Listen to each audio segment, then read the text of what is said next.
ఇశ్రాయేలు కాపరి విశ్వముని ఊపిరి, ఇశ్రాయేలు కాపరి విశ్వముని ఊపిరి, పరలోక సారథి ప్రభునా వారధి, పరలోక సారథి ప్రభునా వారధి, యేసు నా రథ సారథి నా హృదయ కాపరి. ఇశ్రాయేలు కాపరి విశ్వముని ఊపిరి, ఇశ్రాయేలు కాపరి విశ్వముని ఊపిరి.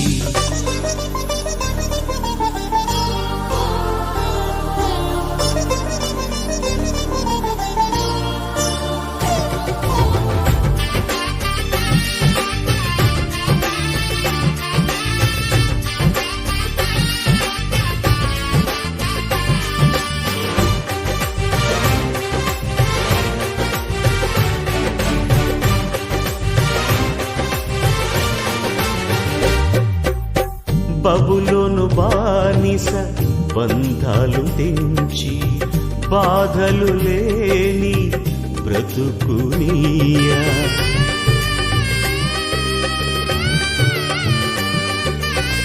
బబులోను బానిస బంధాలు తెంచి బాధలు లేని బ్రతుకునియా, సిలువ కాటాలో శ్రమల కౌగిటిలో, సిలువ కాటాలో శ్రమల కౌగిటిలో రక్తము కాచి రక్షణనిచ్చిన నా యేసయ్య, నీ రక్తము కాచి రక్షణనిచ్చిన నా యేసయ్య.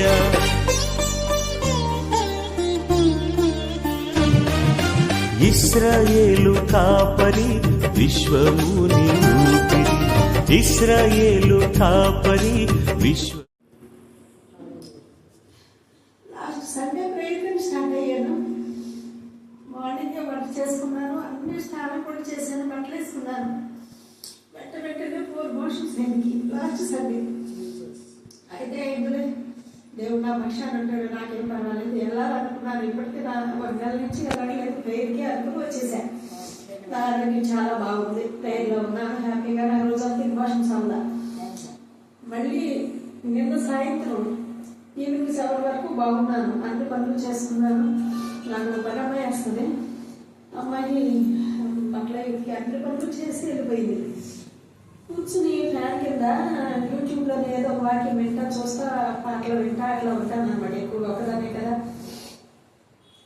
1 నిమిషంలో తలలో నుంచి కాళ్ళలోకి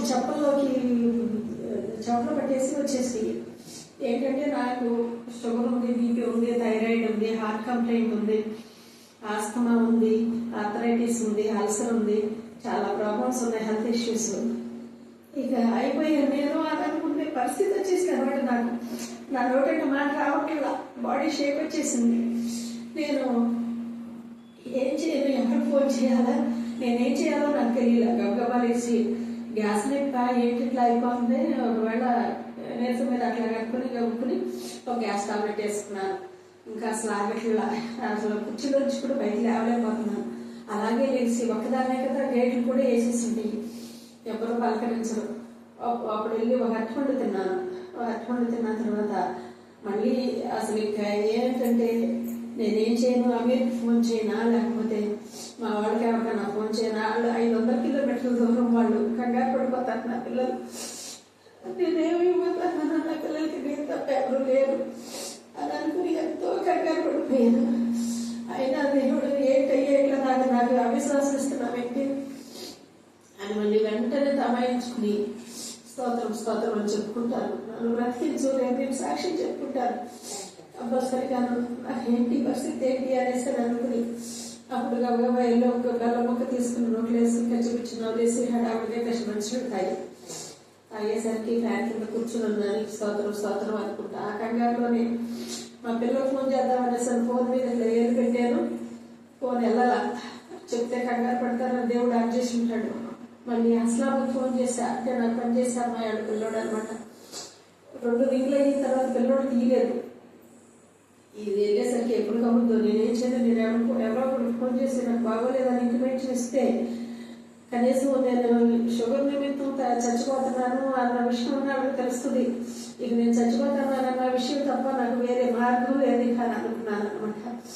అని అప్పుడు వెంటనే నాతో పాటు పనిచేస్తే రిటైర్డ్ అయిన హక్కు ఉంది, అక్కడికి ఫోన్ చేస్తే ఏంటమ్మా అలా ఉన్నావు అన్నది. నాకు ఇట్లా ఉందాక పరిస్థితి ఏం బాగాలేదు నాకు అని అంటే, నువ్వు అర్జెంటుగా నువ్వు పాలు నన్ను వెయిట్ చేసుకుని బెల్లం తీసుకుని తాగు, బెల్లం తిన్నాను అంటున్నావు కదా, నువ్వేం టెన్షన్ పడమాక నేను ప్రార్థన చేస్తాను, నువ్వు కూడా ప్రార్థన చేస్తాను. అమ్మగారికి ప్రార్థన చేస్తాను చెప్తావు అనుకున్నాను. నాకు ఫోన్ నెంబర్ లేదు, ఏం చేయాలా ఏంటి అనేసి అనేక అప్పుడు దేవుడికి స్థుతులు చెప్పుకుంటూ ఉండేసరికి నా తలలో నుంచి చెమటంతా ఆడుకుంటా, బట్టలన్నీ నైట్ అంతా పూర్తిగా తడిచిపోయింది. అసలు వర్షంలో తడిచి బయటికి వెళ్తే ఎట్లా ఉంటామో అట్లా తడిచిపోయాను. గడగడ వణుకొచ్చేసేసింది. అలాంటి విషయాన్ని నుంచి దేవుడు నన్ను బ్రతికించాడు. దేవుడి గొప్ప సాక్ష్యాన్ని దేవుడు దీవించాడు.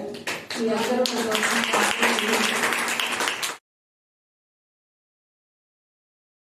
నన్ను శోధించింది, కానీ దేవా నీ విషయం గొప్పది కదా దేవా, అమ్మగారి ద్వారా నన్ను ఇక్కడికి పిలిపించావు. ఆయన నా సాక్ష్యం చెప్పుకోవడానికి నాకు ఈ సమయం ఇచ్చినందుకు లెక్కలేని వందనములు స్తుతులు స్తోత్రములు తండ్రి. నువ్వు చేసిన గొప్ప కార్యాలను ఆయన అద్భుతంగా చేసావు కదా తండ్రి. నేను చెప్పాలన్నయ్యా చెప్పలేకపోయాను, క్షమించి తండ్రి. మళ్ళీ నాయన చెప్పే భాగ్యం నాకు దయచేసేవు ఆయన. ఈ రోజు నాయన ఆది నుంచి అంతం వరకు మీరే తోడుగా ఉన్నారయ్యా, నన్ను ఇక్కడికి రప్పించావు. అలాగే నాయన ఇక్కడ కూడి ఉన్న వారిని అందరినీ జ్ఞాపకం చేసుకోండి. వారి అవసరతలు ఏమైనాయో నాకైతే తెలియదు, కానీ తండ్రి వారి అవసరతలందరూ తీర్చి పెట్టండి తండ్రి. ఒక్కొక్కరితో మీరు మాట్లాడండి. వాక్యం విని ఉన్నారు తండ్రి నాయన, వాక్యానుసారంగానైనా మేము ప్రవర్తించడానికి సహాయం దయచేయండి. ఆ వాక్యాన్ని మేము నెవరు వేసుకునే తండ్రి ఎస్ రాజా నాయన, మా వాక్యం తప్ప మా నోట్లో బూతులు కానీ అట్లాంటి చెడ్డ ఆలోచనలు చెడ్డ తలంపులు రాకుండా తండ్రి నాయన నిజమైన క్రీస్తుని పొంది జీవించే భాగ్యం దయచేయండి. మీకు మాదిరికరంగా ఉండటం సహాయం దయచేయండి. వ్యర్థమైన మాటలు పలకకుండా ఆ రోజు యెషయా పెదవులు కాల్చిన దేవుడు మా పెదవులు కూడా కాల్చండి దేవా యేసు రాజా నాయన. మాలో ఉన్న రాటి గుండెను తీసివేసి మెత్తటి మాంసం గుండెను మాలో దయచేయండి తండ్రి. ఒకరు ప్రార్థించుకునే భాగ్యము దయచేయండి తండ్రి. ఇక్కడ కూలి ఉన్న వారందరినీ నాయన వారి వారి పేరు చొప్పున నాయన మీరు జ్ఞాపకం చేసుకోండి. వచ్చుట వెళ్ళుట కాదు కానీ తండ్రి యేసు రాజా నాయన మిమ్మల్ని మోసుకొని పోవారుగా చేయండి అయ్యా యేసు రాజా నాయన. యేసు రాజా స్తోత్రము స్తోత్రము, మహాగరుడవు మహానతుడవు తండ్రి. మా మరి ఆలకించండి అయ్యా, మా ఎందునే నా విధేతలను మన్నించండి. మీ కృపతో చేయండి అయ్యా యేసు రాజా. చిన్న మందిగా కూడి ఉన్నాము బాబు, పెద్ద మందిగా చేయండి అయ్యా యేసు రాజా. అడుగుటి మా వల్ల కానీ మా వల్ల ఏమీ కాదు కదా బాబు, అడుగుచున్నాము తండ్రి. సహాయం చేయవాడు నీవే తండ్రి యేసు రాజా. ఈ సంఘము నానాటికి అభివృద్ధి పరచుటకు సహాయం దయచేయండి అయ్యా నాయన. ఈ చిన్న ప్రార్థన మీ సన్నిధిలో చేర్చుకున్నామని ప్రభువే నేస్తో పెట్టుబెట్టుకుంటున్నాము తండ్రి. Father, thank you, Father, thank you, Father.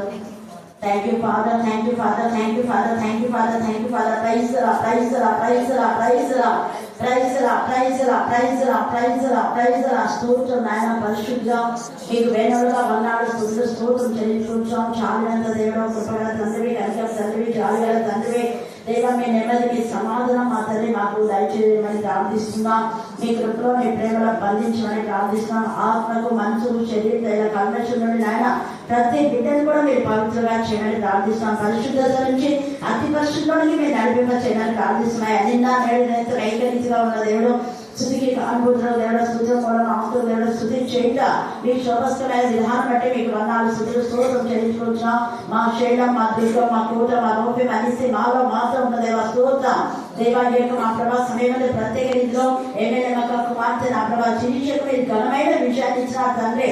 దేవా ఎంత ఎంత తప్పు సబ్జెక్ట్ అయినా కూడా అద్భుత కాలం మీరు జరిగితే వాళ్ళ ముగ్గురు స్నేహితులు కూడా మీరు ఘనమైన విషయాన్ని ఇచ్చిన మీ నామం పేట దేవా మీరు చేసే ఈ మేళను ఎంత స్థుతించినా కూడా తక్కువే.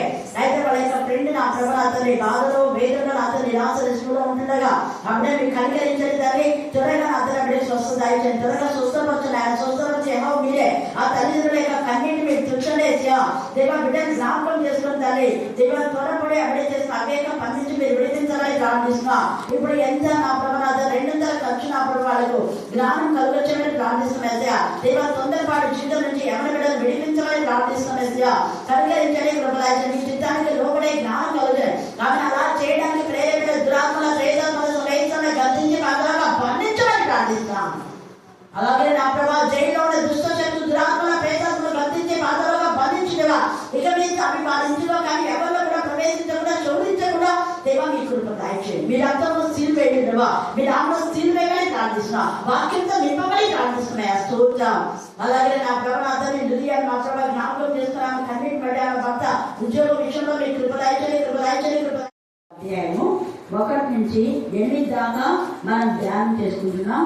మృతులలో నుంచి లేచిన సజీవుడకు యేసుని మృతులలో ఎందుకు వెతుకుతున్నారు? చెప్పండి గట్టిగా. సజీవుడకు దేవుని మృతులలో ఎందుకు వెతుకుచున్నారు? సజీవుడగు యేసుని మృతులలో ఎందుకు వెతుకుచున్నారు? అంటే మనం వెతకవలసిన చోటు వెతకాలి. ఇక్కడ యేసు ప్రభువు ముందే ఏం చెప్పినాడు అంటే నేను మృతులలో ఉన్నాను, సజీవుడైతానని చెప్పిండు. నేను మరణం చేయించి 3వ రోజున తిరిగి లేస్తానని చెప్పాడు. ఆ విషయాన్ని వాళ్ళు నమ్మే వాళ్ళంతా ముందుకు వస్తున్నారు. కాకపోతే ఆ రోజు 3వ రోజు లేస్తాను అన్నాడే కానీ టైం చెప్పలేదు కాబట్టి 3వ రోజు స్టార్ట్ అయ్యేటప్పటి నుంచి 12 గంటలకి వాళ్ళు ఇంకా చీకటిగా ఉన్నప్పుడు, ఒకవేళ 12కి లేచినా చీకటిగా ఉన్నప్పుడు మేము పోయి ఆయన చూడొచ్చులే అని మృతులలోంచి లేచినటువంటి యేసు ప్రభువు వారు విజయోత్సవంతో లేచాడు కాబట్టి, అపవాదిని జయించి తిరిగి లేచాడు కాబట్టి, యుద్ధ వీరుడు కాబట్టి అప్పట్లో యుద్ధం నుంచి వచ్చిన వీరులను మంగళ స్నానాలు చేస్తారు. అంటే సుగంధ ద్రవ్యాలతో వాళ్ళకు స్నానం చేపిస్తారు. పెళ్లి కుమారుడు కానీ యుద్ధ వీరులు కానీ యుద్ధం చేస్తే వాళ్ళు ఇలా చేపిస్తారు. అలాగనే యేసయ్యను కూడా వాళ్ళ సుగంధ ద్రవ్యాలతో, కొంతమంది తప్పుడు రోజులు ఏం చేస్తారంటే వాళ్ళకు నమ్మకం లేదు యేసయ్యకు, ఇంకా మళ్ళీ అది సుగంధ ద్రవ్యాలు వాళ్ళు కొనుక్కున్నారు ఆయన శరీరానికి పూయాలని అని అంటుంటారు. ఆయనకు ఆల్రెడీ ముందే ఆయన శరీరానికి పూసే కదా సమాధి చేసినారు, ముందే సమాధి చేసినారు. అప్పుడే ఆయనకు అన్ని శరీరానికి పూసి సుగంధ ద్రవ్యాలను పూసి సమాధి చేస్తారు. కానీ ఆయన లేస్తానన్నారు కాబట్టి లేచిన ఆయన శరీరానికి మరి మృతిని జయించి లేచిన పునరుద్ధారణ యేసుకు మేము ఈ యొక్క సుగంధ ద్రవ్యాలు పూయాలని వాళ్ళంతా నమ్మకంతో వాళ్ళు వస్తే మనలో కొంతమంది తప్పుడు పోతారు, దాన్నే కల్పితం ఉంటారు. ఇక్కడ వాక్యంలో రాయబడాలి వాళ్ళు యేసు ప్రభు దేహం అన్నారే కానీ చనిపోయిన దేహానికి చూస్తామని ఉందా? లేదు. ఏసే లేస్తాడనే కదా వాళ్ళు పోయింది. లేస్తాడని చెప్పిన మాట ఎవరు నమ్మలేదు అంటే శిష్యులు నమ్మలేదు. శిష్యులకు నమ్మలేదు కాబట్టి వాళ్ళు ఏసే లేచేయండి లేకపోతే ఏంటి అని నింపాదిగా ரொம்ப ఏం జరుగుతుందో ఏమో చూద్దాంలే అని మళ్ళీ భయపడకుండా తలుపులేస్తుంది. అసలు ఏసైనా కాచి పెట్టిన తర్వాత వాళ్ళంతా ఆ తలుపులు తెరవకుండా లోపల ఎవరో ఒకరు పోయి వాళ్ళకి ఏదైనా తింటున్నారో లేదో కూడా తెలియదు, అంత భయంతో ఉన్నారు. అంటే ప్రభులు ఇంకా సమాధి చేస్తారు, మమ్మల్ని ఏం చేస్తారు అని ఎవ్వరు బయటకు పోవట్లేదు. తలుపులు వేసుకొని వాళ్ళు బాగా ఇదిగా భయంతో కలవడంతో ఉన్నారు. అయితే ఈ స్త్రీలకు కలవడం లేదు. హల్లెలూయా హల్లెలూయా హల్లెలూయా. ఇక్కడ వీళ్ళ కలవడం పడుకుని అని అన్న ఆ యొక్క మాట వేరే. ఇలా కలవడం లేదు, భయం లేదు, ధైర్యం. చూడండి స్త్రీలు భయంగా ఉండదు. అందరు పురుషులతోని పోయే స్త్రీలు కూడా చాలా తక్కువ. పురుషులే ఎక్కువ అవుతారు కదా, సమాజంలోకి ఎక్కువ పోయేది పురుషులే. స్త్రీలు చాలా తక్కువ, ఏదో సొంత బంధువులు ఏదో తప్ప పోరు. కానీ ఇక్కడ పురుషులు ఎవ్వరు లేదు, ఈ స్త్రీలు మాత్రమే. ఎవరెవరు వాళ్ళు అంటే విశ్రాంతి దినం గడిచిపోగానే మగ్దలైన మరియేయు యాకోబు తల్లి అయిన మరియేయు సలోమియు వచ్చి అంటున్నాడు. ఇక్కడ ఇంకొక మాట విశ్రాంతి దినం అంటున్నాడు. అంటే విశ్రాంతి దినం శనివార దినం. మనలో ఆదివారం రోజు ప్రార్థన చేయమంటే ప్రభువా మీ విశ్రాంతి దినమును అని అంటుంటారు. ఆదివారం విశ్రాంతి దినం కాదు, శనివారం. ఆ విశ్రాంతి దినం గడిచిపోయింది. ఆదివార దినమును పునరుద్ధాన దినం అంటారు, ఆదివార దినం అంటారు, సబ్బాత్ దినం అంటారు, పరిశుద్ధ దినం అంటారు, దేవునికి ఇష్టమైన దినం అని కూడా చెప్పవచ్చు. అలాగా ఈ యొక్క విశ్రాంతి దినం అయిపోయింది, ఇంకా ఆదివారం అన్నమాట. గడిచిపోగానే అంటే 12 గంటలకు గడిచిపోతుంది. నా తర్వాత వీళ్ళు రెడీ ఉన్నారు మిగతా రోజుకి అనమాట. కొత్త రోజుకి అమలు అవుతుంది కదా. అప్పుడు ఎవరెవరంటే మగ్దలేనే మరియేయు యాకోబు తల్లి అయిన మరియేయు. మరియలు చాలా 7 మంది మరియలు ఉన్నారని మనం చూసుకున్నాం. యాకోబు తల్లి అయిన మరియ ఉంది, మార్కు తల్లి అయిన మరియ ఉంది, వేరొక మరియ ఉంది, సలోమి వాళ్ళ సహోదరి మరియ ఉంది, ఇలాగా మార్త మరియ ఒక ఆమె ఉంది, ఇలాగనమాట. కాబట్టి ఇక్కడ ఈ యొక్క మరియ కూడా ఎంతమంది ఉన్నారో మనకు తెలియదు. మొత్తానికి సలోమి వచ్చి ఆయనకు పూయవలనని చూడండి. ఎంత హల్లెలూయా హల్లెలూయా హల్లెలూయా హల్లెలూయా.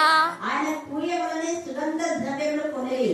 వారు ఆదివారం పెందలగడ లేచి బయలుదేరి సూర్యోదయమైనప్పుడు సమాధి వద్దకు వచ్చుచుండగా, సూర్యోదయం అంటే మామూలుగా 5:30, 6 ఆ టైంలో, అప్పుడు వాళ్ళు సమాధి దగ్గరికి వస్తూ ఉంటే వాళ్ళకు చూడండి, సమాధి దగ్గరికి ద్వారం నుండి మన కొరకు ఆ రాయి ఎవడు పొల్లించని ఒకరితో ఒకరు చెప్పుకుంటుంది. ఇంత ధైర్యం ఉంది, ఇంత సమర్పణ ఉంది, ఇంత సాహసం ఉంది. మరి బయలుదేరికి వస్తున్నారు అంటే అపవాది మన జీవితంలో కూడా అంతే. మనం ఒక మంచి పని చేయడానికి మనం ముందుకు వెళ్తున్నప్పుడు అపవాది ఇలాగే రాళ్ళు వేస్తుంటుంది మన జీవితంలో. ఆధ్యాత్మికంగా మనం ఎదగకుండా చేయడానికి ఏవో ఒక ఆటంకాలు వస్తుంటాయి. ఇక్కడ కూడా వీళ్ళకి ఒక ఆటంకం ఏంటంటే, అవును మనమైతే వచ్చాము, ఎవరి పురుషులు కూడా హెల్ప్ తీసుకోలేదు, అంత పెద్ద రాయి ఆ రోజు ఆ రాత్రి పొందించడం మీరు చూస్తున్నారు. ఎంతమంది రానవారు వాళ్ళందరూ కలిసి ఆ రాయిని పొందించారు. రాయిని పొందించేటప్పుడు ఎంతమంది మొగళ్ళు కలిసి పొందించారు కదా, మనం ఎందుకు అంత ఆడలేదు, మనం ఎవరు పొందిస్తారమ్మా, మనకు అందుకు కలవడం ఇంకా. ఆ రాయిని ఎవరికి అంటే ఏసై లేచి లోపల ఉంటాడు వాళ్ళ ఆలోచన. రాయి పొందిస్తే బయటకు వస్తాడు అని అనుకుంటున్నారు వాళ్ళు, చూడండి. కానీ యేసయ్య మృతులలో ఉన్నటువంటి అది కూడా ఎందుకు వచ్చింది వాళ్ళకంటే, ఇక్కడ లాజరు అక్క మరియ కూడా ఉండి ఉంటది. అప్పుడు యేసయ్య ఏమన్నా అంటే, లాజరు ఉన్నప్పుడు యేసయ్య తీలే రాయి, అక్కడ వాళ్ళతో రాయి తీయగన్నారు కదా, అది గుర్తొచ్చింది వాళ్ళు. అప్పుడు యేసయ్య రాయి తీలే, వాళ్ళతో రాయి పొందించండి అన్నాడు. రాయి పొందించిన తర్వాత లాజరు బయటికి రా అన్నాడు. రాయి పొందించినాక, రాయి ఉండగానే లాజరు బయటికి వచ్చింటే అదొక అద్భుతం జరిగేది. వీళ్ళు ప్రత్యక్షంగా చూసినది, మీరు ఆ రాయి పొందించండి అన్నాడు. పొందించినాడు. అప్పుడు వెంటనే లాజరు బయటికి రా అన్నాడు. పేద వస్త్రాలతో వచ్చినాడు, అతని వస్త్రాలు తీసేయండి అన్నాడు. ఇది వాళ్ళు చూసినారు, అక్కడికంతా గుర్తుంది. కాబట్టి ఎవరో ఒక రాయి పొందించాలి. ఏసై ఇక్కడ ఉన్న లాజరు బయటికి అంటే లాజరు బతికే ఉంటాడు, ఏసై నిజం వచ్చినాడు అని వీళ్ళు అయింది. అందుకనే వీళ్ళు రాయి ఎవరు పొందిస్తారబ్బా అనేసి అనుకుంటుంటే, వెంటనే చూడండి అక్కడ ఎంత అద్భుతం జరిగింది. వారు కన్నులెత్తి చూడగా రాయి పొల్లింపబడి ఉండుట చూసి ఆ రాయి ఎంతో పెద్దది. అదే అక్కడ. అప్పుడు వారు సమాధిలో ప్రవేశించి తెల్లని నిలువటంగి ధరించుకొని ఉన్న ఒక పడచువాడు కుడివైపున కూర్చుండుట. ఒక పడచువాడు అనింది. ఎవరి పడచువాడు అంటే, ఎవరి పడచువాడు? దూత. ఒక దూత అక్కడ ఉన్నాడు. ఆ దూత మికాయలు ఉండొచ్చు అంటారు. ఎందుకంటే గాబ్రియేలు వాస్తవాలు మాత్రమే, మికాయలు అయితే ఇలాంటివన్నీ చేస్తారు మికాయలు. కాబట్టి అక్కడ ఒక పరచువాడు అన్నారు, లేదా ఇద్దరు వచ్చి కూడా వీళ్ళ కనపడితే ఒక పరచువాడు కనపన్నారు. యాక్చువల్ గా దూతలు వాడు. పరచువాడు కుడివైపున కూర్చుండడం చూసి మిగులా కలవాలి పడ్డాయి. అంటే ఇదేంటి, యేసు ప్రభు ఎవరు? అక్కడ యేసు ప్రభు లేడు. యేసు ప్రభు కనపడాలి. ఎవరు కనపడినారు వాళ్ళకు?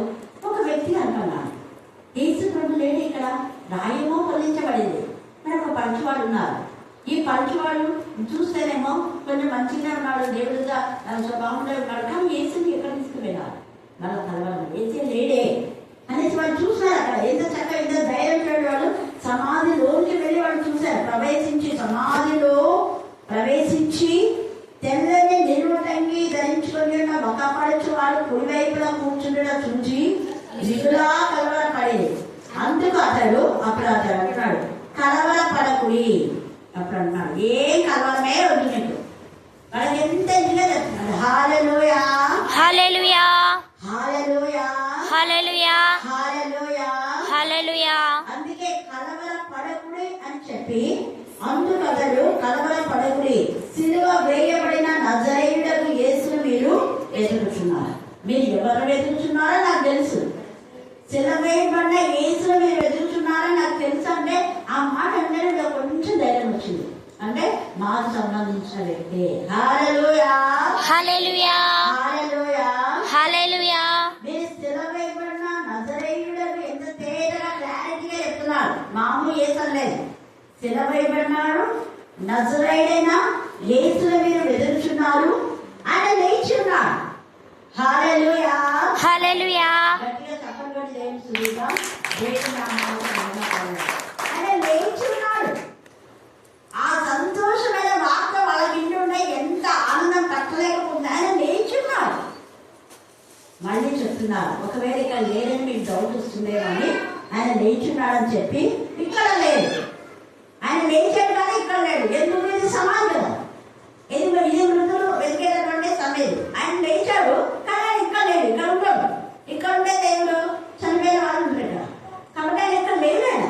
అది చెప్పడం కోసమే నేను ఇక్కడ మీ దగ్గరున్నాను అన్నట్టుగా మాట్లాడుతున్నాను. ఆయన ఇక్కడ లేడు. ఎందుకు అంటే మగ్దలేనే మరియ వాళ్ళు అక్కడ అంటే యెరూషలేములో నుంచి రావడానికి చాలా దూరం ఉంటుంది. బరియల్ గ్రౌండ్ అక్కడ రావడమే తెలిసి ఏసైతే అందులోనే ఏసైతే అక్కడ ఉండించాడు తమ తోటలో. తర్వాత ఇక్కడ దూతలు ఉన్నారు. వాళ్ళు రావడం దూతం తెలుసు, ఏసుకు తెలుసు. అందుకని వాళ్ళకి వర్తమానం చెప్పాలన్నట్టుగా అక్కడ ఇంకా ఉన్నారు. ఇంకా ఆ దూత అక్కడే ఉన్నాడు అన్నమాట. వారు ఆయన ఉంచిన స్థలం చూడండి అంటున్నారు అన్నమాట. చూడు, మీరు ఎక్కడ ఏసై పెట్టారో చూసినారు కదా మీరు ఆ రోజు చూడండి. అంటే ఈ స్త్రీలందరూ అక్కడ ఏసై సమాధి చేయడం చూసిన వాళ్ళంతా వీళ్ళకి తెలుసు. బయట అన్ని దూతలు చూస్తున్నారు కాకపోతే మనుషులు కనపడారు. హల్లెలూయా.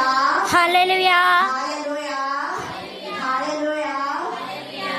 ఆయన సమాధి చేయడం, ఆయన ఎక్కడ పెట్టడం, ఎలా పెట్టడం అంతా మీరు చూసినారు కదా. అందుకే వచ్చి చూడండి అంటున్నాడు. ఆయన ఉంచిన స్థలం చూడండి. మీరు వెళ్ళి ఆయన మీకంటే ముందుగా గలిలయలోనికి వెళ్ళుచున్నాడు. మీకంటే ముందే వెళ్తున్నాడే. మీకంటే ముందే గలిలయకి వెళుతున్నాడని ఏం చెప్తున్నాడు? అక్కడ వెళ్ళుచున్నాడని ఆయన మీతో చెప్పినట్టు అక్కడ మీరు ఆయన చూసులని ఆయన శిష్యులతోనూ పేతులతోనూ చెప్పుడలేను. మీరు వెళ్ళి ఈ శుభవర్తమానం ఆయన శిష్యులు ఎవరితోనంట ప్రత్యేకంగా పేతులతో, శిష్యులతో పేతులని ప్రత్యేకంగా చెప్తున్నారు. ఎందుకంటే గుర్తురావు కదా ఆ రోజు. అందుకనే ముఖ్యంగా పేతులతో చెప్పుకోండి ఎందువా చెప్తున్నాడు. ఆయన శిష్యులతోనూ పేతులతోనూ చెప్పుడలేను. వారు బయటకు వచ్చి ఇక్కడ ఇంకోటి పేతులతో చెప్పమని ఇంకా చెప్పడానికి అంటే పేతులు ఇంకా ఏడుస్తూనే ఉన్నాను. అయ్యో బ్రహ్మా, నేను ఎలా చెప్పాను, నేను ఎవరో అని ఎలా చెప్పాను ప్రభా, ఎన్ని వేలు నిన్ను అద్భుతాలు నేను చూసే నువ్వు ఎప్పుడు మమ్మల్ని ముగ్గురునే తీసుకుపోతుంది కదా. వీళ్ళందరూ కూడా రాకపోయినా మేము ముగ్గురు ఎప్పుడు నీతో పాటున్నా. అలాంటిది నీతో ఎక్కువ మేము సహవాసం చేసి నేను ఎలాగ నేను ఎవరని చెప్పాను ప్రభా అని పేతులు ఇంకా ఏడుస్తూనే ఉన్నాను. ఆయన చచ్చిపోయే వరకే ఏడుస్తారు ఈ విషయం తలుచుకొని. అందుకని పేతులతో చెప్పుడనే వారు బయటకు వచ్చి విషయం ఉంది వణుకుచు సమాధి ఎద్దు నుండి పారిపోయింది. స్పీడ్గా పారిపోవడం అనే మాట త్వరగా విన్నారు. ఈ శుభవార్త చెప్పాడు అని వాడు సంతోషమైంది. వాళ్ళు భయము, ఒక కలవరము, సంతోషము. వారు భయపడినందున ఎవరితో ఏమీ చెప్పలేదు. భయపడినారు కాబట్టి ఎవరితో ఏమి. అప్పుడు మళ్ళీ ఏం చేస్తుంది, ఇంకా వీళ్ళందరూ వచ్చినారా, వీళ్ళందరూ వచ్చినాక వీళ్ళని అక్కడ ఊరు అందరూ పోయినారు. భయపడి ఏం చెప్పరా. అప్పుడు మళ్ళీ అనుకుంది ఆయన లేస్తే మాకు కనపడాలా, కనపడాలా, మళ్ళీ ఒకసారి నేను చూస్తాను అని మరి ఒక్కదే పోయింది. మరి ఒక ఆడవాళ్ళ పేరు ఏం చెప్పలేదు కానీ మరి వాళ్ళ ఒక్కదే పోయింది. ఆయన చూసిన తర్వాత చెప్పకూడదు ఆ ఉద్దేశం. ఒక్కదే పోయి వచ్చింది.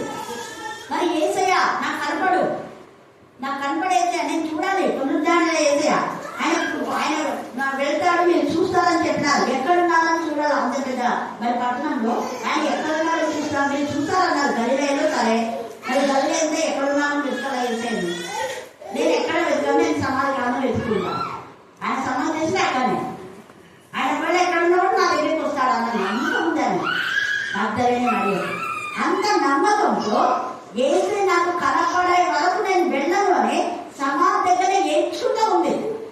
ఏసై కూడా మగ్దలేనే మరియకు కనపడే మిగతా వాళ్ళకి కనపడా అనుకున్నాం.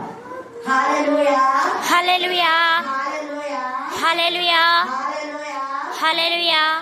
ఎందుకంటే ఆమె తపన, ఆమె తృష్ణ ఏసైకి అర్థమైపోయింది. అందుకనే ఇక్కడ చూడండి, మనం చూస్తే వారు భయపడినందున ఎవరితోనూ ఏమీ చెప్పలేదని ఇక్కడ రాయబడింది. ఆ తర్వాత మనం లూకాసు వార్త 20లో మనకు వస్తే మళ్ళీ ఇది మిగతాది మనం రేపు ధ్యానం చేసుకుందాం. అక్కడ ఎంఐ గ్రామంలో కొంతమందికి కనపడతారు. అయితే దీని క్లారిటీ, దీని కన్వీనియన్స్ ఏంటంటే యోహాను సువార్త 20వ అధ్యాయం. యోహాను సువార్త 20లో చూడండి, అక్కడ 5వ వచనం. వంగి నాడబట్టలు పడిట చూచాడు, కానీ అతను సమాజంలో ప్రవేశించలేదు. ఎవరు? ఇక పేతురు యోహాను చెప్తే వాళ్ళు పరిగెత్తుకుని వచ్చినారు. మన మధ్య మరి చెప్పిందే ఎవరు వచ్చింది తెలియదు. వాళ్ళు వచ్చినారు. ఇక్కడేమో వాళ్ళు భయపడి చెప్పలేదన్నారు. వాళ్ళు అంటే వాళ్ళలో సలోమి మరియా వీళ్ళతో చెప్పి ఉండకపోవచ్చు, మేబీ మధ్యనే మరీ చెప్పి ఉండొచ్చు. అందుకనే ఏమంటున్నాడు చూడండి, ఇక్కడ ఆమె పరిగెత్తుకుని సీమోను పేతురు వద్దకును యేసు ప్రేమించిన మరి యొక్క శిష్యుడి వద్దకును వచ్చి ప్రభు సమాధిలో నుండి ఎత్తుకొని పోయి, ఎవరో ఎత్తుకొని పోయినారు. తర్వాత అంటుంది, ఆయనను ఎక్కడ ఉంచినో ఎరుగమని చెప్పాను. కాబట్టి పేతురును శిష్యుడును బయలుదేరి సమాధి ఎద్దుకు వచ్చి వారిద్దరిను కూడి పరిగెత్తుతుండగా ఆ శిష్యుడు పేతురు కంటే త్వరగా ఎవరు పరిగెత్తున్నారు. యవనస్తులకు పరుగులు ఉండలే, ఆలోచించాలి. అందుకంటే పరిగెత్తి నీళ్లు తాగడంటే నిలబడి, ఇంకా పరిగెత్తి కాలు తాగడం కంటే నిలబడి నీళ్ళు తాగడం మేలు అని. అంటే పరిగెత్తుకుంటూ తాగే కాలని నిలబడి ఇంత తొందరగా యోహాను. కానీ పేతురు మాత్రం పెట్టాడు కదా, ఆలోచించాలి. నిదానంగా పోయి యోహాను పరిగెత్తుకున్న వెళ్ళగా బయటకు లోపల వారు. ఏంటి యోహాను ఏమైందంటే లోపల మీద ఉన్నాడా ప్రభు అంటే నేను లోపల వెళ్ళా, వీళ్ళు లోపలికి వెళ్ళా. పేతురు లోపలికి పోతే పేతురు ఇక్కడ కనబడండి. అప్పుడు వాళ్ళు సమాధిలో పోయినప్పుడు ఒక పక్షాన్ని చూస్తున్నారు, ఎవరు? స్త్రీలు. మరి ఇక్కడ పేతురు యోహాను కూడా కనపడాలి కదా, కనపడారా? లేదు. ఎందుకు? వాళ్ళ విశ్వాసం. పురుషులైనా వాళ్ళ కనపడాలి. హల్లెలూయా, హల్లెలూయా, హల్లెలూయా, హల్లెలూయా, హల్లెలూయా, హల్లెలూయా. వీళ్ళు ధైర్యవంతులు కాబట్టి, వీళ్ళు సాహసవంతులు కాబట్టి వీళ్ళకు దుఃఖాలు కనపడినారు. పేతురు యోహాను కనపడలే. పేతురు యోహానికి ఏం కనపడింది అంటే పేతురు వస్త్రాలు కనపడినాయి. యేసు ప్రభు లేచినాడని చెప్పడానికి గుర్తుగా ఆ వాళ్ళు ఏమైతే చుట్టారో వాళ్ళ చుట్టూ కూడా తెలుసు కదా. మీరు చనిపోయేలో కట్టిన చీర వస్త్రాలు మీకు కనపడతాయి. కోటు ప్యాంట్ షర్ట్ వేస్తే ఏది ఉంటే అది కనపడుతుంది. కానీ ఆయనకి ఏది వస్త్రాలు ఉన్నాయో అవన్నీ ఉన్నాయి. నిజంగా ఇవి ఉన్నాయంటే యేసు ప్రభు లేచినట్టే లెక్క. కానీ నిజంగా లేచాడా, ఎత్తుకుపోయినారా కనిపించింది. అందుకనే ఇక్కడ యోహాను అయితే పోలేదు. పేతురు లోపలికి పోయి చూస్తే పేతురు కంటే త్వరగా పరిగెత్తుతుండగా సమాధి ఎద్దకు వచ్చి వంగి నాలుగు పంటే చూడదు, కానీ సమాధిలోకి పోలేదు. అంతటా సీమోను పేతురు అతని వెంబడి వచ్చి సమాధిలో ప్రవేశించడం అంటే లోతైన అనుభవం. అందుకనే మన వాక్యం పైపైన చదివితే ఏం మన ప్రూఫ్ ఉండేదో. పైపైన చదవడం కాదు, లోపలికి మన వాక్యం లోతుల్లోకి వెళ్ళాలి. అందుకే ఏ సేపల వెళ్ళకు మీరు పడవలు పైపైన అది నడిపిస్తున్నారు. ఇంకా చేపలు రమ్మంటే ఎట్లొస్తాయి? రావు. తెడ్డేస్తున్నారు, అది కదులుతుంది, అది పోతుంది అని మీరు అనుకున్నారు. మీరు నిద్రమంతులు ఉన్నా రాత్రి వేళ మీకు అది ఎదురుగా లేదు, మీకు కనపాలి. కానీ మీరు ఆ కట్లు ఉట్టి లోతులు నడిపించండి. లోతులు నడిపిస్తే పట్ట జాలంత విస్తారమైన చేపలు వచ్చాయి. హల్లెలూయా, హల్లెలూయా, హల్లెలూయా, హల్లెలూయా, హల్లెలూయా. కాబట్టి లోతైన అనుభవంలో పట్ట జాలని డ్రెస్సింగ్స్ మంచుకున్నాయి. ఇవి గుర్తుపెట్టుకోండి. ఇక్కడ లోపల ప్రవేశించి అనే వాటిలో ఒక విషయాన్ని క్షుణ్ణంగా మనం తెలుసుకోవాలి. సగం తెలిసి మాట్లాడకూడదు. సగం తెలుసుకొని ఏదో ఒకటి నాకు వచ్చిందిలే అని చెప్పేయకూడదు. క్షుణ్ణంగా తెలుసుకోవాలి. వాళ్ళు క్షుణ్ణంగా తెలుసుకొని వాళ్ళు సమాజంతో తెలవబడింది. కానీ ఎవరో ఎత్తుపోయినా అక్కడ యేసు లేదు కాబట్టి ఎత్తుపోయిన అన్నమాట ఓకే అన్న పర్వాలేదు. ఎవరైనా ఎత్తుపోయినారో ఏమైనా సరే ఆయన లేచినాడంట అని చెప్తున్నారు. అయితే ఇక్కడ యోహాను మాత్రం అలాగే ఉన్నాడు. పేతురుపై చూసి లోపలికి చూసిన అంత సీమోను పేతురు అతను వెంబడి వచ్చి సమాజంలో ప్రవేశించి నారబట్టలు పడి వెళ్ళాడు. ఆయన తల రుమాలు నారబట్టల యొద్ద ఉండగా వేరుగా ఒక చోట చుట్టిపెట్టి ఇంటుడయు చూచాను. చుట్టిపెట్టి చూసినాను. తర్వాత అప్పుడు మొదట సమాధి దగ్గరకు వచ్చిన ఆ శిష్యుడు మళ్ళా పేరు వెళ్ళక మళ్ళీ లోపలికి పోయి చూసి నమ్మేను అంటే ఏం నమ్మినారు వీళ్ళు? మీరు చెప్పాలి. లేచినాడని నమ్మరా? ఏం నమ్మినారు వీళ్ళు? ఎవరో ఎక్కబడినా సేవాన్ని ఆ పనులకు ఇంకా అంటే ఏసైనా ఎవరో తీసుకుపోయినారని అంత లేచాడని నమ్మలే వీళ్ళు. వీళ్ళకి ఇంకా అల్ప విశ్వాసం అవిశ్వాసమే ఉంది. ఎవరో తీసుకుపోయినా అన్నారు కదా వీళ్ళు. అయ్యో ఏసయ్య లేడు అక్కడ సమాధిలో, ఎవరో ఎత్తుకుపోయినారు ఆయన వచ్చి ఎవరో ఎత్తుకుపోయినారు, ఆయన ఎత్తుకుపోయింది అనేది నమ్ముతున్నారు వాళ్ళు. అది లేదు కాబట్టి అవును కరెక్టే, ఎవరో ఎత్తుకుపోయినారు. కానీ ఎవరు ఎత్తుకుపోయినట్టు కనిపించిందని వాళ్ళు ఉంది. అక్కడ లేడు కాబట్టి బస్తాలు అయితే ఉన్నాయి, కానీ ఆయన లేడు కాబట్టి ఆయన ఎవరో ఎత్తుకుపోయినారు అన్నట్టు మీరు మాట్లాడుతున్నారు. ఒకవేళ ఆయన లేస్తే అదే పేద వస్త్రాలతో లేచుంటాడు కదా అనేది ఒక అర్థం. ఎందుకంటే మరి వట్టి బాడీతో పోడు కదా, వస్త్రాలు ఉన్నాయి, వస్త్రాలు ఆయన ఉన్నాయి కాబట్టి ఆయన ఎవరో ఇచ్చుకొని పోయినారు అనేది వీళ్ళ అర్థంతో వీళ్ళు నమ్మలేదంటే ఆయన లేచినాడని నమ్మలే, ఎత్తుకపోయినా నమ్మినారు. వాళ్ళు ఏమంటున్నాడు ఇక్కడ కింద రాస్తున్నాడు, ఆయన మృతులోనే లేచుతో అగత్యమైన లేఖను వాళ్ళు గ్రహింపలేదు. అది ఇంకా వాళ్ళకు గ్రహింపలేదు లేదు.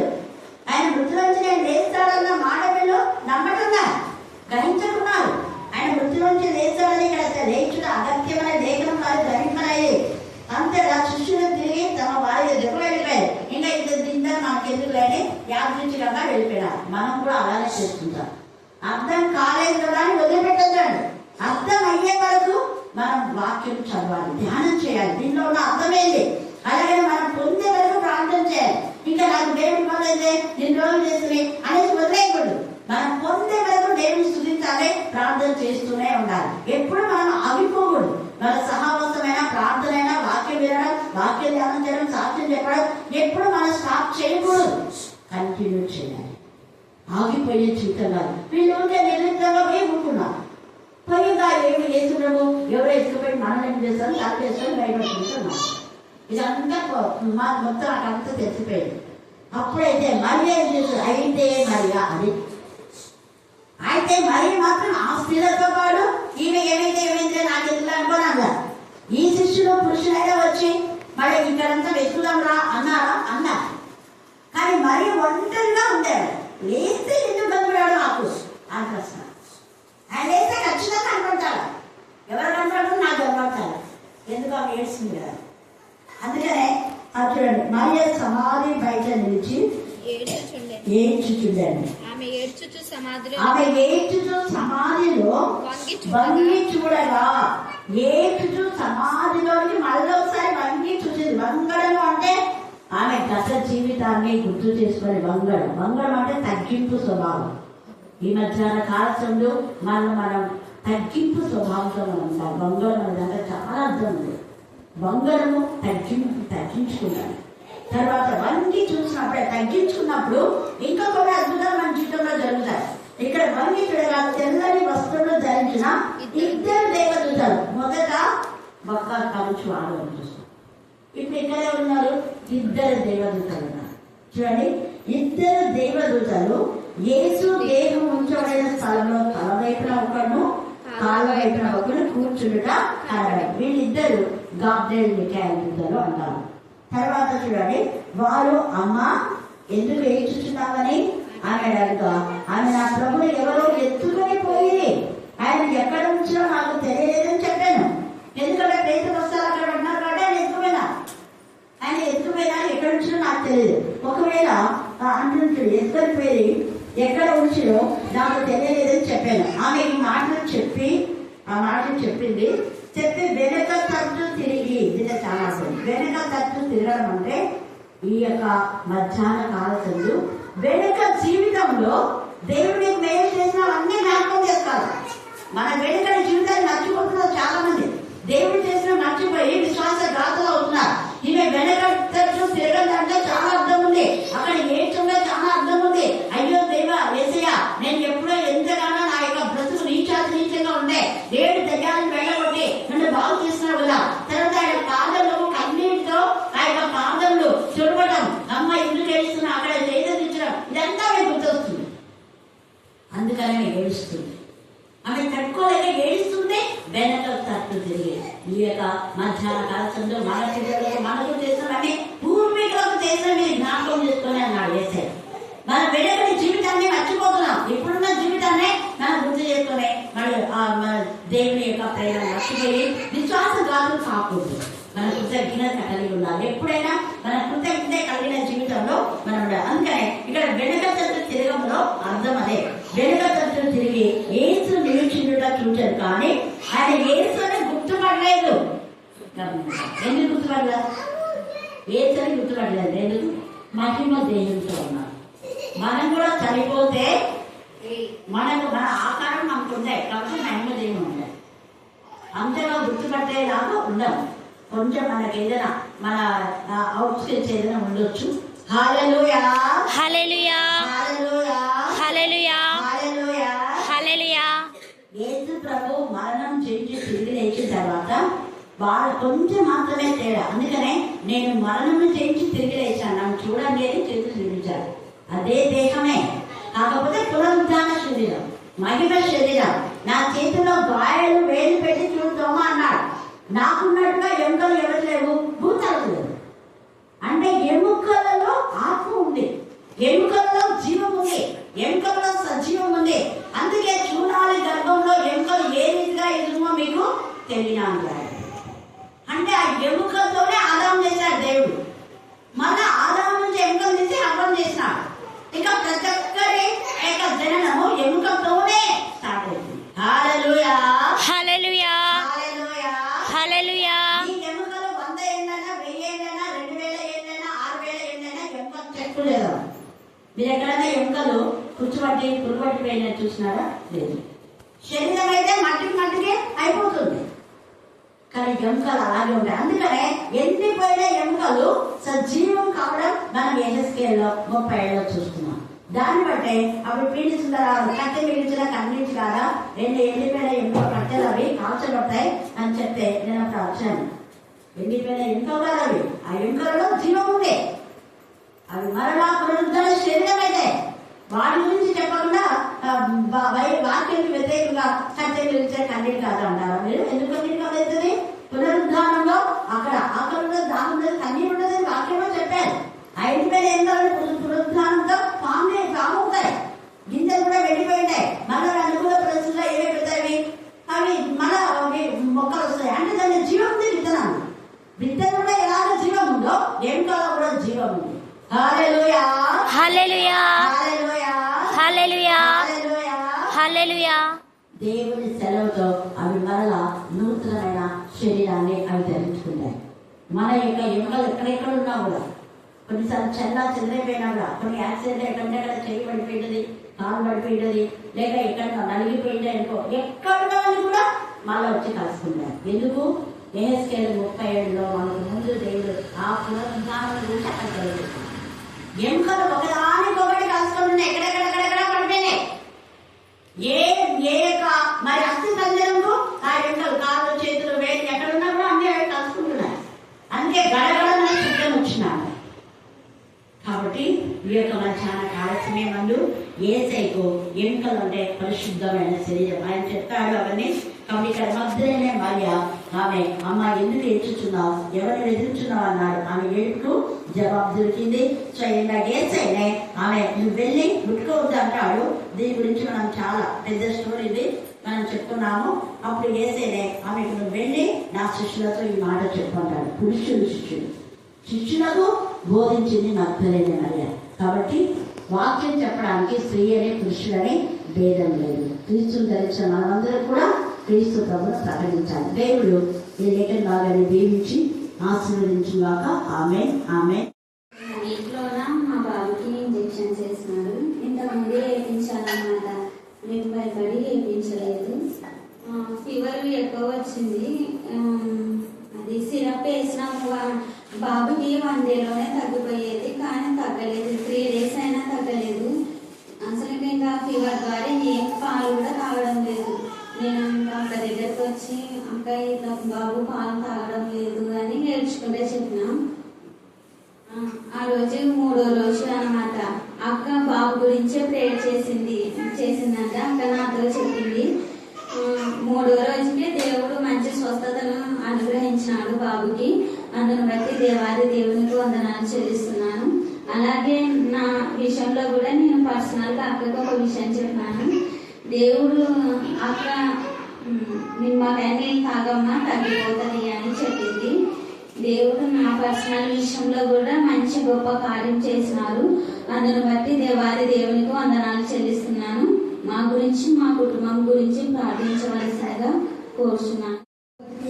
మమ్మల్ని ప్రేమించావు. నూతన సంవత్సరంలో అడుగు పెట్టేటకు మాకు సహాయం దయచేసావయ్యా. అయా నీకే స్తోత్రములు నాయన. మా ఆత్మ మనోనేత్రములను తెరవండేసానికి స్తోత్రములు తండ్రి. దయా నీకే స్తుతులు స్తోత్రములు నాయన. మా నేత్రములను ప్రభువ మూయబడిటకు వీలేసానికి స్తోత్రములు నాయన. నీ వాక్యములకు లోబడి జీవించుటకు మాకు సహాయం దయచేయగా. ఎవరైతే కష్టాలలో ఉన్నారో, కన్నీళ్లతో ఉన్నారో, బాధలతో ఉన్నారో ప్రభువా, వారందరినీ వారందరినీ మీ కృప చూపండియా. నీకు స్తోత్రము నాయన. మేము నీచులమే పాపులమే కానీ ప్రభువా, మీ మీద అవిశ్వాసం మర్చిపోయినను మాలో లేదేస్తే నీకు స్తోత్రములు నాయన. మారని దేవా, మరువని దేవానికి స్తోత్రములు ప్రభువా. వెంటిలేటర్స్ పైన ఉన్న వారిని ప్రభావ మీరు దీవించండి ప్రభావ. మీ చిత్తమైతే వారందరినీ లేవనెత్తి మీ సన్నిధిలో మీ సాక్షిగా నిలబెట్టుకోండి ప్రభావానికి స్తోత్రములు నాయన. ఇదిగో తండ్రి, మీ సన్నిధానంలో చేరి వచ్చి మీరు స్తుతించి గణపరిచి ఆరాధించుటకు నీవు మాకు ఇచ్చిన అవకాశాన్ని బట్టి నీకు స్తోత్రములు నాయన. గొప్ప దేవా, ఇక్కడ చాలా మంది చిన్నపిల్లలు ఉన్నారు ప్రభావ, వారందరినీ బట్టి నీకు స్తోత్రములు నాయన. చిన్న వయసులో యేసుని ఎరిగి జీవించడానికి మాకు సహాయం దయచేయగా.